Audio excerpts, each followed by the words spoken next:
Okay. That's what's. What I would really like to do is get 4 or 5 young cats that want to do this Uh-huh. and give them the benefit of my experience Right. Mhm. and nurture them and coach them right on into stardom if possibly. Right. But that's been one of my biggest strengths as I got because I'm not gonna be here forever, and I'm 74, so I like to leave a legacy of something that can be carried on, through younger cats that's still going. It's still going on, just like the Temptations. That a lot of them died off, but they're still going. The Temps are still performing. Yeah. Crazy person there, but they're still performing. Yeah. Mhm. I would like to get girls or guys. In fact, I like to get a set of girls and a set of guys. But I'll take what comes first and work with that and then move on. Right. But that's been a big uh, inspiration of mine, as well as being a singer and entertainer. I do the stand up as well. That's what I'm known for throughout school and my adult life. Buddy, Mhm. that's crazy. He's a crazy dude. And Buddy's wow. Uh-huh. Have you ever heard him sing? This is the stuff I hear. Uh-huh. Anyway, I've enjoyed it, and I haven't really reached the pinnacle that I always aspired and perceived in my mind physically, but emotionally within my heart. I'm pleased at what I've done, and I'm pleased at the people that have been inspired by me because I was inspired by somebody. I'm just passing the torch. Right. Mhm. Well, that's what I'm saying is that when it comes to passing on knowledge in our community, it seems sometimes it might be some of the things that our young people are not learning that's positive, and they wind up into the pipeline of prison. And the Bible said, train them while they're young, and as being elders, once we get over 21.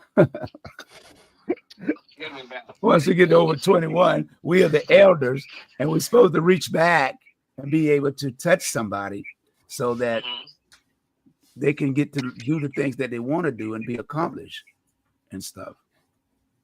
Oh, I like the sound of that when it comes to young folk. Yeah. Yeah. I saw a young group of people at a theater not long ago. Brother that was directing I guess you call it a choir, because it was about 18 people on the stage, and they were all individually were very good. Uh-huh. Collectively as a group, they did very well. It was there with a dance group there and a vocal. Mm-hmm. And a friend of mine's daughter led the dance group, Valerie and John Bland. Their daughter, I don't know her name, but they were fantastic. And I try to attend anything that has to do with youth. And I also, which I couldn't even call the name of the place, is in Town Center. Uh-huh. It's right near this Sanders Center for the Performing Arts. Oh, okay. Oh, it's down in Virginia Beach. Yeah. What's the name? It's in Virginia Beach. I know what he's talking about. Right off the. But anyway, I saw this group over the Christmas holidays. Mm-hmm. They did Motown. Man, let me tell you, it was phenomenal. Those kids did Motown. And they did the Jackson 5. Uh-huh. Man, you thought Michael was in it back in the day. Wow. And they were what you call perfect for their age bracket. Mm-hmm. They were phenomenal, from what I can see. And they did whoever coached them, whoever put it together, formatted everything, Mm-hmm. were pretty much they were on point. Mm. That's good. That's what we need. I mean, to try to keep our young people motivated. And it's a struggle. Everything is a struggle until you get somebody to put you on the right track, show you the right tools you need to use with your voice. And most young people are like geared to rap or hip hop. It's complicated because when I talk to people about their music, they'll say, can you play my music? I said, well, you can send it to me No, I said no. I don't take music that people send to me. I will buy it if it's in iTunes. I will buy it. One reason I buy it because I own it because I bought it. Two, I don't have to play it unless I want to. That's true. Secondly, if it's not positive, I ain't gonna play it. That's true. Because So you're kind of obligated if they. Well, you're not necessarily obligated, but you're etiquetely obligated if they give it to you. You have to right, promote because it. yeah, that's what they think. They think because I gave you a song, you better play. You need to play Mhm. my song, bro. Like I had one guy that I was talking. I mean, several of them, but one guy I said I can't play that music. He said, man, I don't Mhm. give a f about what you don't want to play. Well, I then said, don't well, talk to me. I said, Thanks. Have a I great said, day. Wait a minute. He wants you to promote him. right. Come at you like that. Right. That's what they do because Yeah. they get offensive because they made the music. See what it is their friends have already told them, man, you bad. That's a bad joint. You call And in him the right B's, setting, yeah, then B's maybe. and H's and Yeah. person and No. yeah, go ahead. Yeah. My What's to, son was into rap in the Can you put him 90s. closer to the mic? It's hard to hear. But he was in it. I said, son, I'll back you. I would encourage your effort and support you in every way. I don't want to hear one cussing word. You know, I right. said, that's what fails that. I say, see, that's where those people steer our children wrong. Right. That the only way they can make it, you got to use that vulgar language, and it has to be putting down the sisters Right. and all that. I said, don't come. I don't want to hear that in my house. Yeah. So I was inevitable. He gave it up. He gave it up because he told me that I didn't give it up because I didn't have a talent. I didn't want to pursue it. But I saw you go to rehearsal so much. Some of that time that I wanted to spend with you. And I Right. don't want to put my two sons through that. Right. That tore me up. Right. Because I was so involved in my career Uh-huh. that and to some I didn't realize it. He didn't tell me till maybe 4 years ago Right. how it affected him. So Yeah. but I just when he was in it, I would go to hell and high water with it. As long as what you're doing will inspire another youth to do something equally as positive. Right. Right. You know, I say, why? Well, I know why the industry promotes that vulgarity because it sells. Right. Yep. But it doesn't do a thing for our young people that are listening, Right. other than put them in a frame of mind that this is the only way I can go. Yeah. Right. Be that way. Yeah. Yeah, and that's the irony of it. Do you have any comments you want to make on that?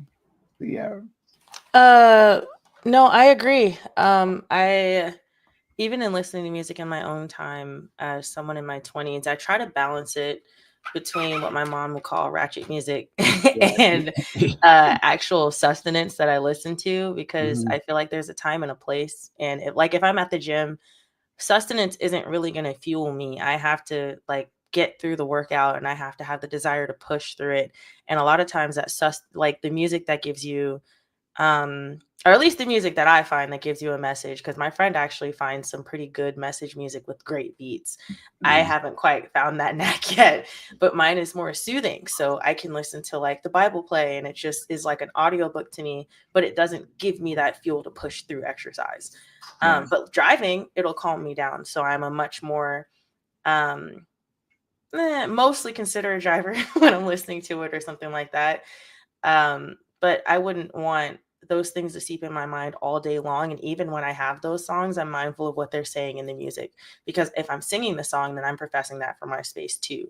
Right. So I try to find the ones that have the really good beats. I only speak what I agree with, or I change the words around so that it matches what I would want to see in my life. But a lot of people don't have that. I just had a disagreement with someone about that. I didn't have context, and then I got context later.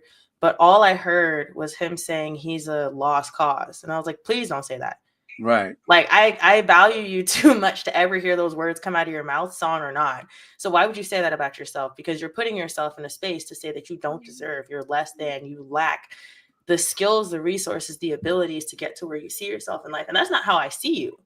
Right. So I need you to say better words. And he didn't understand because he's just like, they're just words. They're just words. They don't have any power over you. I said, you saying those words has power. Somebody else saying what they want to say, that's their opinion. You get what you put out there. So just be mindful of what you say. Exactly. It'll come back to you. So if somebody else is saying that, like, yeah, of course, it only has as much power as you allow it. But that came out of your mouth right next to me. And I don't expect that of you.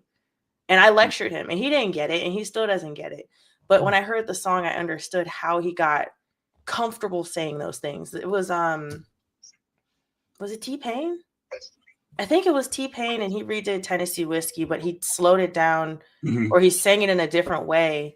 Right. And it sounded nice. But when I heard that line, I said, oh, now I understand why you said that. I don't take back my words, but I Right. need you to recognize like your thoughts have more power. Like your life will change. And I challenged him. I told him 60 days. I challenge you to watch what you listen to, watch the words, see what happens when you shift it. After 60 days, if you don't see a change, then you can say what you want to say about what I got to say. But I can tell you in my life, I Mhm. can tell making those changes made a difference. And I would like to see that for you. Yeah. And that's the point. I can definitely understand that. You know, that's what I'm saying is, you know, getting them to understand that, you know, like I tell people about, you know, when they talk about racism, I don't like white people. I say, well, you got to understand this, like, just like blacks and white, there's two sets of each. You Mhm. have the good person and you have a bad person. All black people ain't good. That means, All white people ain't bad. right. So you have to balance it out to understand is we have to reach a common ground on how we treat ourselves, because really people really judge you on how you treat yourself. Yep. And if they feel like, that's a fact. yeah, That's a fact. you know, they feel like they can get over on you, they're gonna get over on you. You know, Yep. and I was brought up, as my mom or my dad might say, don't take my kindness as a weakness. Nope. You know, Because but it's set up. yeah, it's the streets are real out there, and that's what people don't understand. Most of the young people don't understand is you can't talk about being a rapper because you're not in the streets. That's why Even the ones in the streets don't really talk like that, though. You find the music that they make where they talk like that. These are people who grew up in the suburbs with both parents in the household. They're just making this because it sells. Right. That's the bottom line. Right. You know, that the way that things are perpetuated to the young, what they will accept. If somebody that got, say for instance, he has a demo and goes to a certain promoter, if it's not what they see themselves making money, they will refuse this talent. Right. Because they know the trend today. I give you an example. Snoop Dogg, they got a song. What's that? I ain't got time for you niggas. See, look at the money that makes. Right. Because but now he's got motivational things. Mm-hmm. Yeah, but as he got older. As he got older and had like kids or I think he's on a grandkid now, right? Now he got kids. He got kids songs. Yeah, he's got kids songs and motivational music out now. I'm just using that as an example. Right, yo, I know. I'm using that as an example. Because I mean, the business. I mean, the industry was snatch that kind of stuff up quick. Because the music transcends the races and the message. All the blacks want is the beat. Right. White folks buy it because they like look at them. Look what they're doing. Yeah. And then they get mad if we say it. This is that's crazy to me. Yeah, they get mad. Why can't the young people get something that has a message of positivity through rap, which I don't really get into because I can't understand what they're saying. But if it's a message of positivity, right? Why don't they promote that kind of stuff? Yeah. Why is it always the vulgarity, putting down sisters, calling it after police and all this kind of stuff? Yeah, that's them. They make plenty of stuff like that. Oh yeah, Lil Wayne and I can name a bunch of them, but I just want to see some clean. I don't have to be on no religious level, but just make sense without using that. To me, it's hyperbole, right? Because it's not really factual, but it sells. Yeah. what we try to do, like I said, is with most young people when they if you hold the line with them, I call it towing the line. If you can get them to listen, then most times they will rise to the challenge. There you go. Yeah. Listen. Yeah. To get them to listen. Uh-huh. I with my own children, I said, hey, you can hear me all you want, but until you listen and grasp what I'm saying, you won't be able to exemplify. That was my frustration with that dude. You dude. need to understand it to exemplify. Yeah. You have to listen. And that's enough. And you know when I know something about me, I didn't learn to listen till I was 40. I mean, I heard a lot of things, but to actually grasp what was said to me, if I was so into what my way, I really didn't appreciate the difference of opinion when somebody tell me, well, buddy, they ever tried this? Oh, no, I'm gonna do it this way. But I lost a lot of time doing it. I'm not. I don't get into all that because I can't go back and change nothing. Right. I changed my ways. I changed my ways at 40 years old, and I've been doing better ever since. But I was so hyped on doing it my way. My father told me, son, don't get into all this group acting because I did it. And you're going to get your heart broken a lot of times.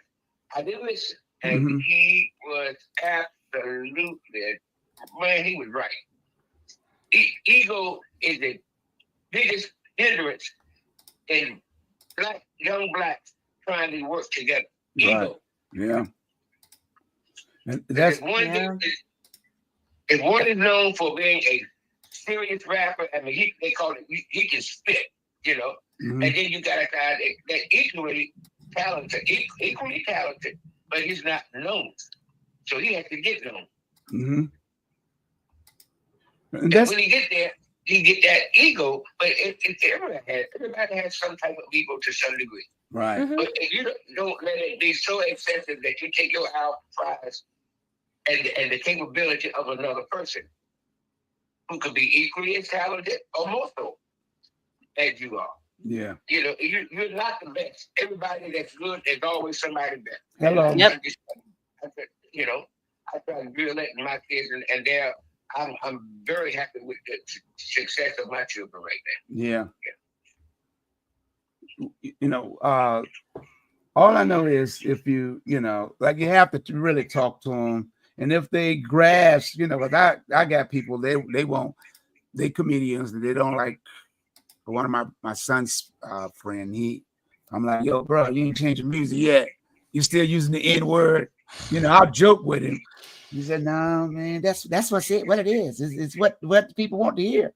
So you won't fall down the pit because everybody in the pit. No, see, that's what that trend thing. Yeah. And you remember I told you the other day that I've never been a trend person, so that follows. Let me go back. Agreed. When bell bottoms and it was out and the platform shoes. That was trend. I did do that. Yeah, me too. And what my point is this: I'm more or less a trendsetter because I deal with my own individuality when it comes to my style and the way I dress. Yeah, right. And people invite me to parties. It's all white party. I say, well, y'all won't be there because I'm gonna wear what I want to wear. Right. I dress to my feelings. I'm not into that. Yeah. Hey man, everybody's gonna. Some people need that though. All white party. No, I won't be there. Yeah, I'm gonna be in If there. I can wear what I want to wear, Yeah. sure, come on in. But if it's a requirement, to wear white, then I won't be there. Yeah. I gotta tell them I'm coming to the all black party. Yeah, but see, I mean, and I even that. If it was all black, I'm not gonna go. I'm not. He's saying he needs his space to be. Because I want the way I look to be inspiring to someone else. When somebody asks me, "What you buy that?" Yeah. They don't believe me. 85. Yeah. The bulk of my wardrobe I get from the thrift store. Oh, okay. Oh yeah. Because they don't sell what I like in the stores no more. Yeah. Well, I don't want my clothes hanging off me. I want my stuff to fit me. Yeah, a lot of entertainers do that. They go to the thrift store. Uh-huh. You know. You can find the nostalgia of your era, and not so much as trying to bring it back, but you know what fit you, Right. and you know what. I'm a double breast man. Somebody asked me, you have a double breast. Well, when did double breast come back and shop? I said, when the hell did they ever leave? I'm telling you, the people that couldn't afford them. Mhm. Most of the people days, but see, but I go there. I go to the thrift stores for the simple reason I know I'm gonna find me some nice garments because the rich people, when they change their wardrobe, they go to the thrift stores. Yep. So that's where money go, looking for what I like to wear. Yeah. And all those labels, I got some stuff I can name off a whole lot of designers. I didn't buy it a whole. I mean, at a retail store. You know, I bought it a thrift out of a thrift store, quality stuff. Yeah. You know, but I mean, not that I'm cheap. I buy shoes and stuff like that to accessorize what I buy. Brand new. But the clothes. Hey, I'm a thrift store man. Yeah. Wilson Jones. I'm pretty sure you remember the name. He does the same thing. He go to thrift store and get his stuff. He's a comedian and he plays different roles. And Wilson Jones. I know Wilson. yeah, he's down in Georgia now. Okay, I heard he with his wife said, man, when I worked at the Jazz Showcase up that used to be behind Broadway. He was one of the comedians that come in there. Yeah. And I know Will's pretty good. Yeah. So like because you're not here, I'm gonna put his picture up there. You used to did you ever perform at the Broadway when Bob was there or? Did I ever perform? Yeah, I know. Oh man, that was like a patio away from home performance. We were in the Gong Show. Bob used to have called it the Gong Show. They called it a karaoke now. Oh, okay. But in the Gong Show, you pantomime, you sing with a record, right? Rather than singing with a track, right? Oh man, that was that had to be interesting. With Winfred Sanders, same thing. Every club and every club that you ever met, I was there, right? Yeah. And I did the same thing at every club, and I enjoy people. I'm a people person. I love entertaining people. I like to think. One of my prayers in the morning is God put somebody in my path who needs something from you that I can say. Right. Because you never know what somebody's going through, you know. Exactly. You know, and I take my walk like I'm going out and take one in a little bit. Yeah. It's beautiful outside. Every time I take a walk, just like I ask God to put somebody in my path, it happens. Every time I take a walk. Yeah. Can I tell you a little short story? Sure. I live out here, Rick. You know what upscale is. Yeah. I live right behind it. But when I walk out the back gate and go right in front of upscale, I saw this little young boy, teenager, sitting on the stoop. So I was a little apprehensive to even walk past him because I didn't know what was up with him. Because, you got to be a little skeptical these days. But anyway, said, sir. And I reached my pocket and thought he wanted some money. So I said, wait, you hungry, man? He said, no. I just need somebody to help me with something. I said, what's that? He said, I cheated on my girlfriend and she quit me. And I want her back. He said, I want her back. I mean, out of the blue, he just stopped me. Right. So I just said, let me ask you one thing, sir. Do you believe you are becoming a man? He said, I'm trying. I said, one way to start is you got to own up to what you do wrong. Right. You don't try to make that woman think she's crazy, that she didn't see what she saw. Whatever way she caught you, you did, right? And she knows about it. Drop your pride, man. Go to the lady and ask her to forgive you. Right. Sincerely. And whatever it takes, and don't make no promises that you're going to be no saint. See, I won't make that mistake again. Right. Yeah. Because and tell her how much you love her. And I said, well, if that help you? You said, sir, that makes a lot of sense to me. I said, you just got to be honest about your mistake, man. Yeah. Own up to it. Don't ever run from what you did wrong because you'll never learn to do it right. And that's when talking to young people, you find out they really just want somebody to talk to them. Hello. That's all they want to be listened to. That's true. That's the absolute truth. Because you notice a lot of babies are having babies and raising babies. I mean, you got some 30-year-old with a 15-year-old son. Yeah. So, and they still want to party because they think they're 30 years old, still young. Yeah. And then when the 15-year-old see that 30-year-old mother bringing people in the house and they down there, so when y'all go upstairs or y'all go outside, and they come in the house and smell weed. They know what's going on. You know what I mean? Yeah. Hey, they're only going to emulate the environmental influences that they undergo while they're growing up. Sure. Yeah. The children are influenced by environmental influences. Yeah. Mm-hmm. Good or bad. It's like I said, I used to do teen dances, and I used to, I implemented with Soul Ranger doing teen dances because I remember. Man, you done got so fat. In front of you mentioned that. You ain't talking about the Soul Ranger. Yeah. I remember. What is his name? Frankie Stewart. Frankie Stewart. Yeah. Look, buddy. Look, buddy, you're talking about me, buddy, because I can't see you. But I'm the Soul Ranger. I'm the original Soul Ranger, WRAP. That's right. That's right. Yeah. But I saw him at the Golden Corral. Oh, yeah, that's his spot. I looked at his face. I said, I know you. Yeah. He said, you are the Soul Ranger. Boy, you must have ate yourself in bad hair. What the Look. Because he was no bigger than me back in the day, Yeah. I mean, he was round, Jack. Yeah. I punched him in the side. I said, you look like a Pillsbury boy. He said, go ahead on, man. Yeah. He said, I remember you from, remember that club in Portland called, Den 2? What was it? Den 2. Yeah. With Mactown. Mactown, yeah. And that was one of the places I used to frequently see him. Hey man, it just for you to say Soul Ranger, it just brought back a lot of memories. Yeah, he's still doing radio though. I didn't know that. Yeah, he's on. He's over there with the people. They got five stations over there with WPCE, and he does a he might do an oldie or a hip hop show, variety show. But yeah, he's over there. Off then, the station's on.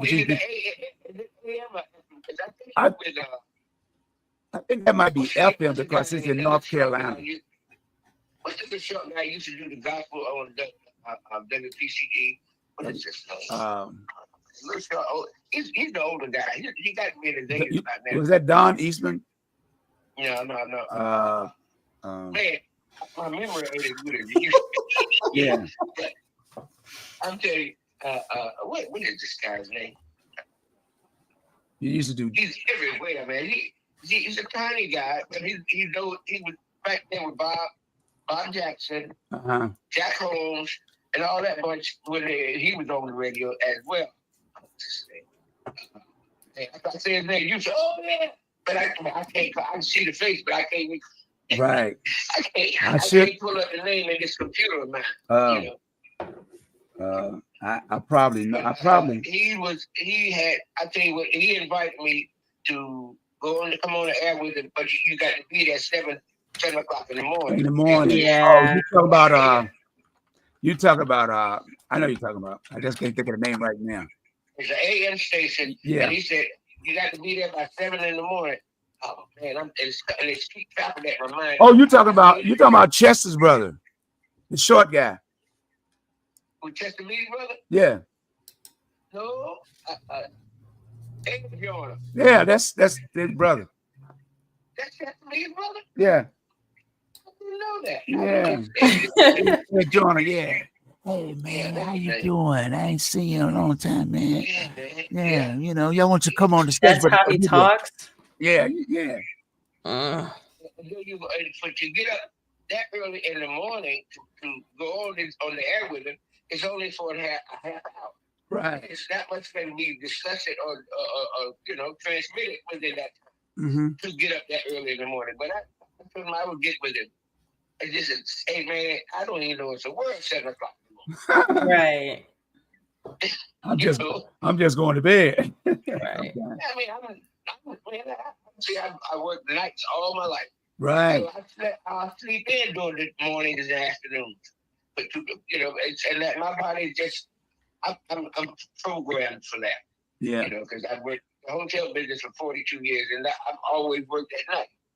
So that along with the styling hair for 30 years, treating them 3 kids, man, I did what I had to do. Right. But I was always in a atmosphere where there was people. There was a trade with the product and my talents to the public, and and receiving something from that as well as just the monetary value of it. There was a educational inspiration I get from people. I get that every day. Yeah. Mm-hmm. I learn from young people. I learn from old people, and I don't close my mind to nobody else's wisdom. That's good. That's why I had to bring you on, because like I tell when I'm talking to people or just in general, you just you can't talk see, sometimes we get it twisted when we're talking to young people. See, there's 2 ways you talk to young people. You can talk to them or you can talk at them. When you're talking at them, they ain't paying attention to what you say. No. When you talk to them, they can sense that you're truly concerned about their welfare. Mm-hmm. And like I tell people, all you got to do is look them in the eye and ask them one question. Give me your word that you will not do that again.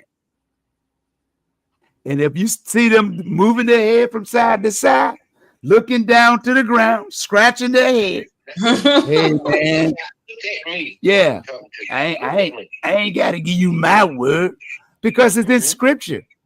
The Bible says your word is bond because God gave you His word. Yeah. That's what God did.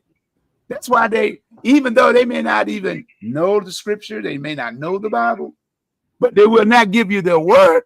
Why not? Because it resonates in your spirit, even though you may not know what it means. That's why you got to look them in the eye. If you get that eye contact and they do this, I'll give you my word. I won't do it again. Or I'll give you my word. I'll try. If they're looking at you in the eye, yeah. But you know what I leave them with when I call myself giving some advice? I leave them with, it sounds cliche, but it's real as Jesus. Truth ever is, untruth never was. Right. Say that again. I said, truth ever is, untruth never was, because it didn't happen. I said, now you take that and you think about it every time you want to tell a lie. Right. It ain't gonna benefit nobody but you. Right. And that might be short lived.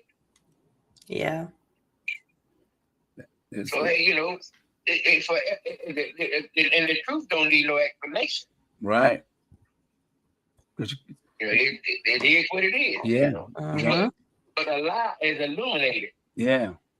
Just in case for the people that are watching today, you're listening to the Best of the 757 Community Talk Show with my co-host, Miss Simply C from WODU Studios and WODU University. She's a colleague. She graduated from there.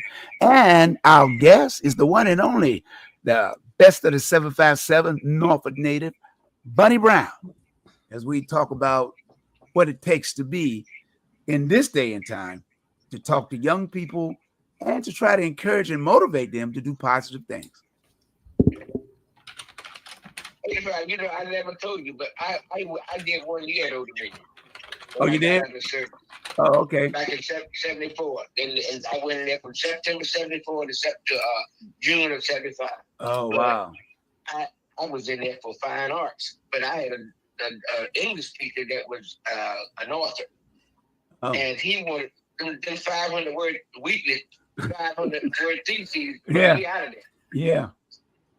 So yeah. I only did 1 year there. I did 4. I just got to finish up a couple to get my degree.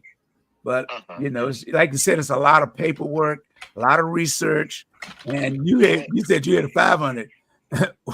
when I was over there, there was No, 25. 1,500. 1,500. Yeah. DC. That's only 3 pages. What? 1,500 words? Yeah, but you got to do 500 the words a research. page? That's You got to do 3 the research. paragraphs. That's 9 paragraphs. All you gotta write is 7 paragraphs because the Right. first and the last paragraph you're just repeating the same thing. When you get to that upper level 500 level in fine arts, if you'd have stayed there to get the 500, the fine arts, the 500, he'd have been doing 2,500 words or more. Yeah, they had us. 50 years ago, I was at Old Dominion. 50 years ago. Oh, okay. 74. This is 2000. Last year was 50 years. Yeah. A long time ago. Years ago. Yeah. That's what the curriculum called for when I was. That's twice my lifetime. Hey, You 25. we see how he's talking to. He's got you 20. Oh, sorry. Like that. That's twice my lifetime. Yeah. And you are an alumnus of Old Dominion, and yeah, baby girl. I couldn't deal with it one year. I've never been an avid reader. I've always been lazy about reading. Right. But I was more into what I see and feel.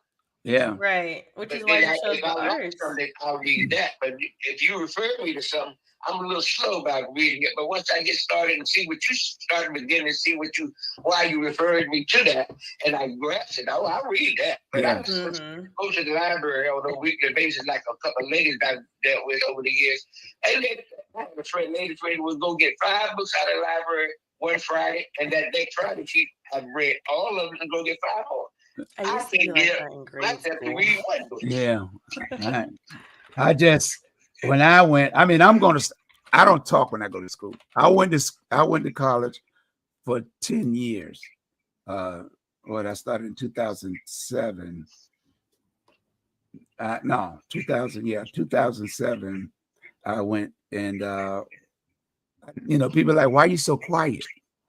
My teachers and my professors like, I didn't know you was in the room. I marked you absent. Then that's how I've been here since the class started. Then she'll walk around and ask all the people in there, when did you see him come in? So when he came in, he's been here ever since, like he said, he was here before I got here. When I walked in, when he was here. Because I don't talk. You're telling people, I'm paying money for this. Right. I got an hour, 20 minutes in some of the classes. I ain't got time to be running my mouth. Unless I'm, No, I can't talk. My favorite class was A.J. Jackson, my art instructor at Old Dominion. Oh, yeah. Now, but boy, he was when I was there, he was the only black instructor. Oh, okay.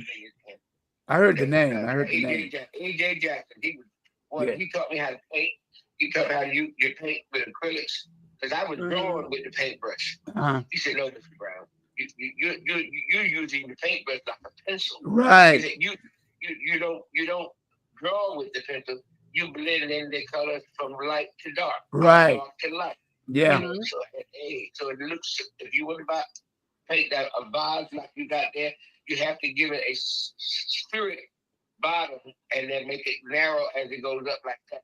But you got it looking flat. Watch this. He took the brush and he blended that so good, and I started to see the roundness of that box. Oh, okay. And he was tough. Yeah. Well, that's one thing you learn when you go to art school. And he said he was a fine artist. Professional artists do not pick up a brush and show you anything. That's true. Today, they ain't picking up nothing. They'll tell you. And I asked my teacher, I said, why is it that she said, because they professional. They don't want you stealing their technique. See, I'm realizing how blessed that one art class I took was. I was one of 7 blacks in doing commercial art and graphic arts, studying under him. And it was only 7 of us on the campus at that time. Right. There were a lot more blacks, but in my curriculum, it was only 7 of us. And he said, "You're the only one." He said, put me aside and said, among my black students, you're the more inquisitive one. Because that when he was doing something, a painting, I would get right up under his arm and Right. say, "What you doing?" I come here to learn. Ain't you? Right. We want you to sit down and get out. He said, no. Come on back, Mr. Brown. Yeah.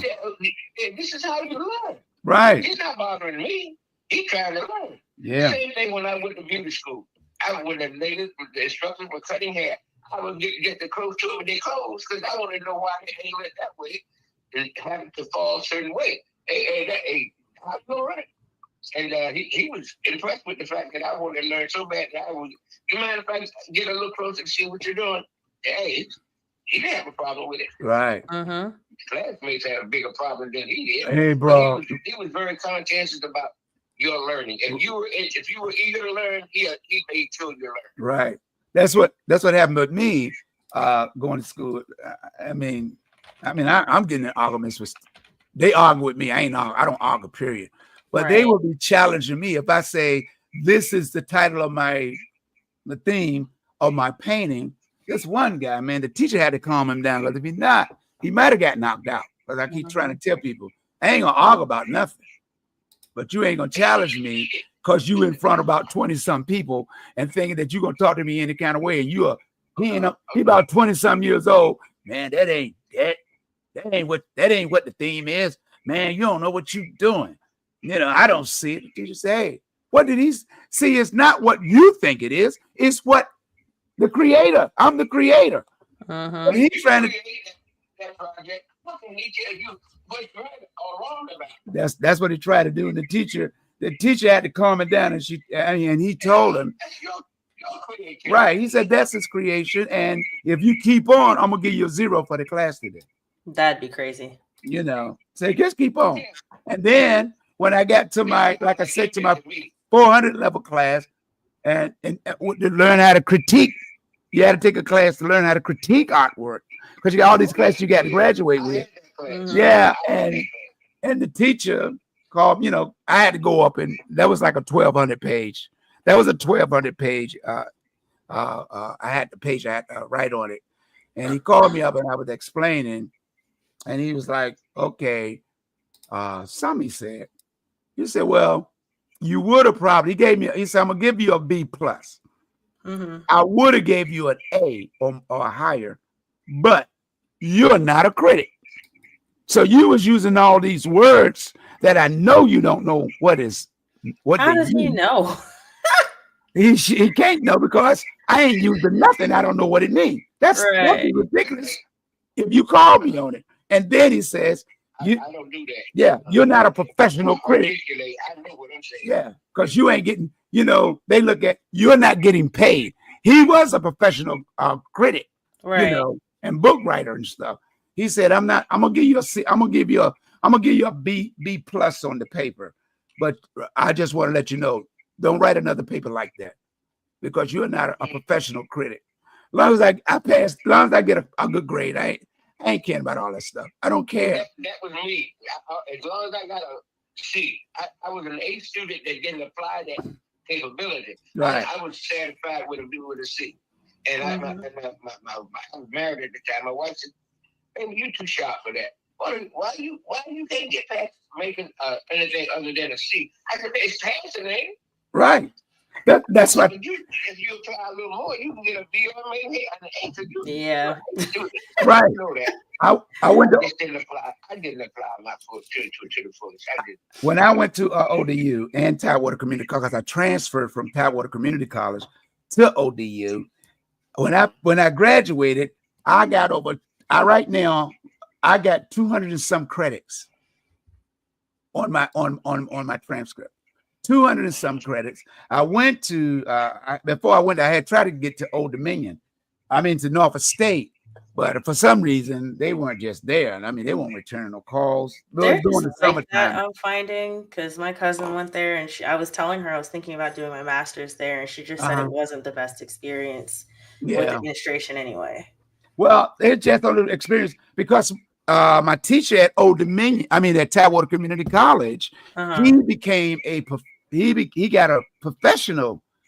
He became a professor at Norfolk State, and he Okay. said, "Look, I want you to come over there."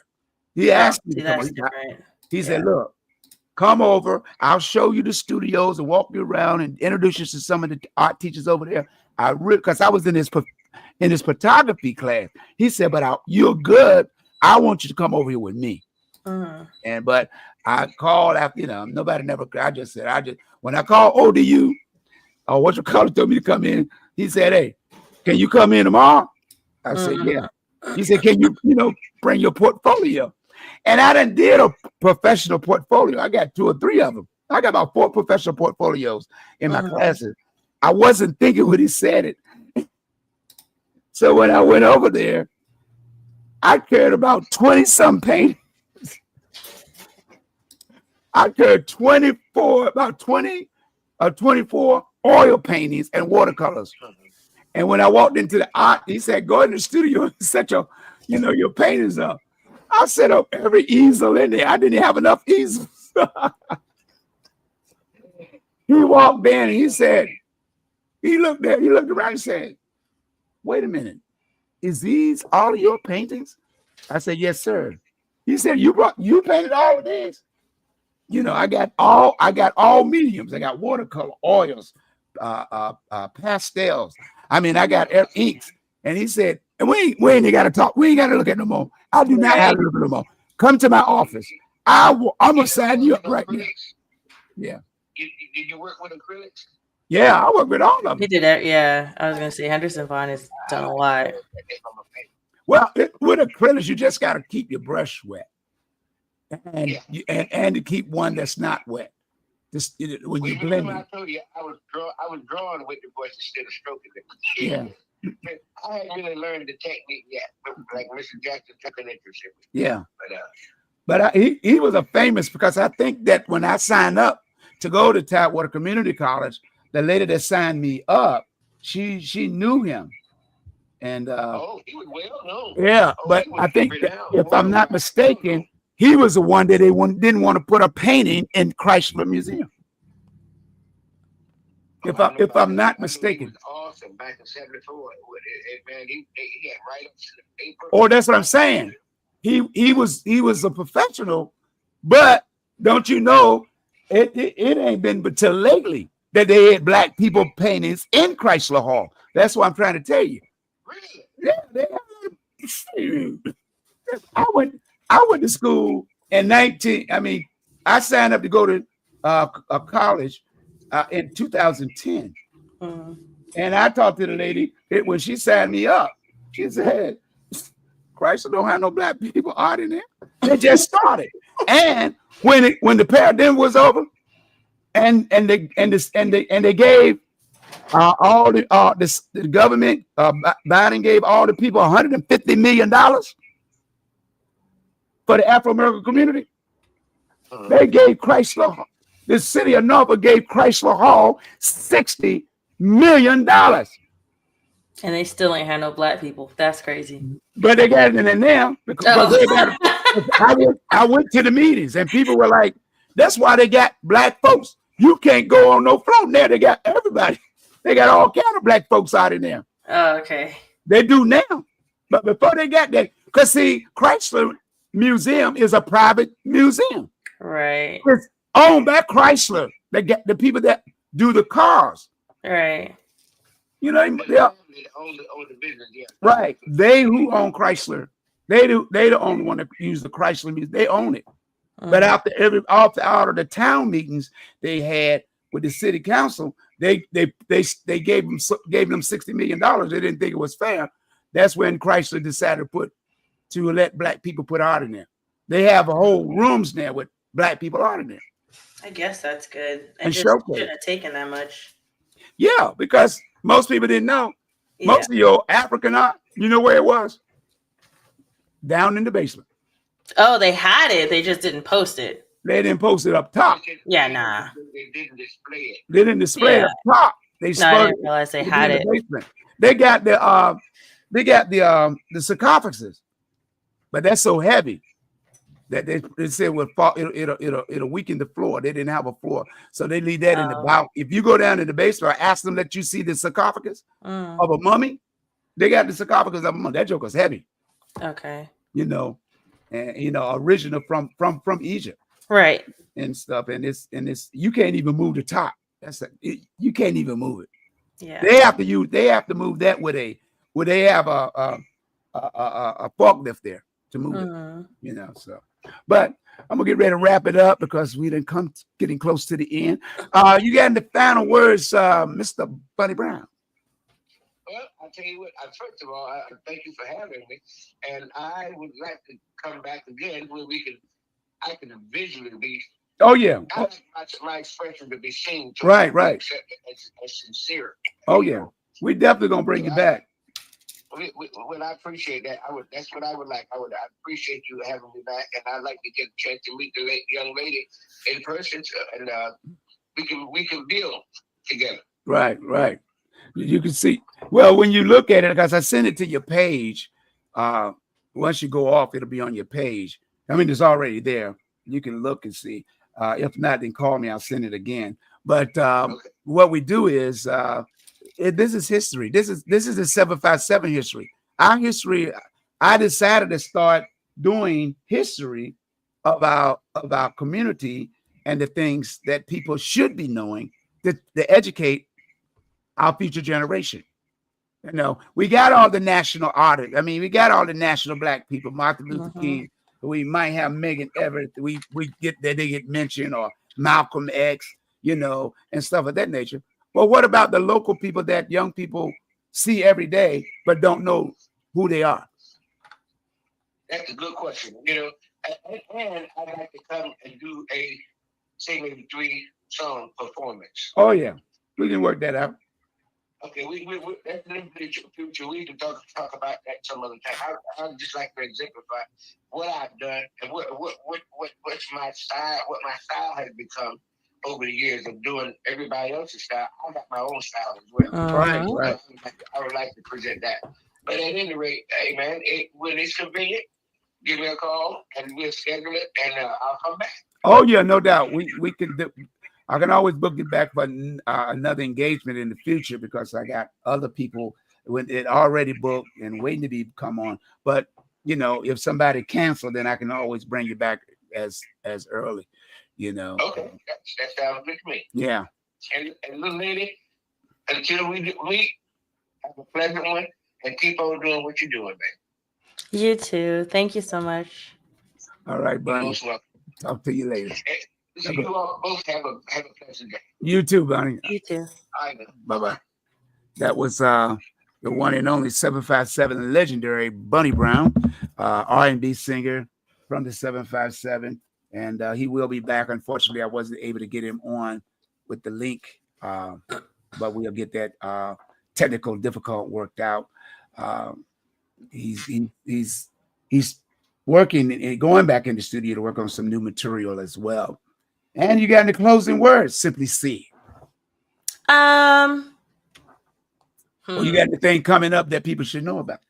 Well, I've become a gaming streamer. I've been building that platform, kind of like how I used to build the podcast platform, except I'm using the skills that I've built over the years since 2018. Okay. That's going pretty good so far, pretty exciting. But I think that's about it. I stream every morning from 9 to 11, give or take, Monday through Friday. And then I'm trying to work a schedule for our late night streams because that's where the real fun happens. Yeah. The morning streams, like the people that follow me regularly, they tell me that I have a soothing a vibe. So they can listen to me while their kids are getting ready for school or while they're relaxing after sending the kids to school. And then before they actually start their day or they're at work. One of my friends, Melly, that was in here last time, he pops in because he does management. So when he's on the computer or he has it on his phone, he can watch me play the game. We can chat for a little bit or something like that in the mornings. But at night, that's when it's fun. So I just spent today's morning stream editing all my clips from Sunday night when we played this new game called The Headliners, which is just a scary like journalist game where you run around taking pictures, and the grosser the picture, the more points you get. So I'm excited to do that again. But yeah, if they want to follow me more currently, just any platform, simply _CC. The caption that's up there right now is actually from Twitch, and that's where I stream at. and you can catch me in the mornings, excuse me, from 9 to 11. And we're still working on a night schedule, but most of the time that's like 9 p.m. to anywhere between 11 and 1 in the morning. Okay. All righty then. Well, it's been fun. I got to run. Get ready for the Best of the 757, WVDM. That'll be on at 3 until 5. And then from 5 until 6 is the Let's Get Praise Music Ministry for all those that love inspirational music. And from 3 to 5, I play the best of the 757 artists every day. Until then, until the next time we meet, to the next time we greet. Don't forget to share this information with other people on your platform. We out. Bye-bye. I see you later. I'll be the same. I'm out of here. It's all about the future because it's our history.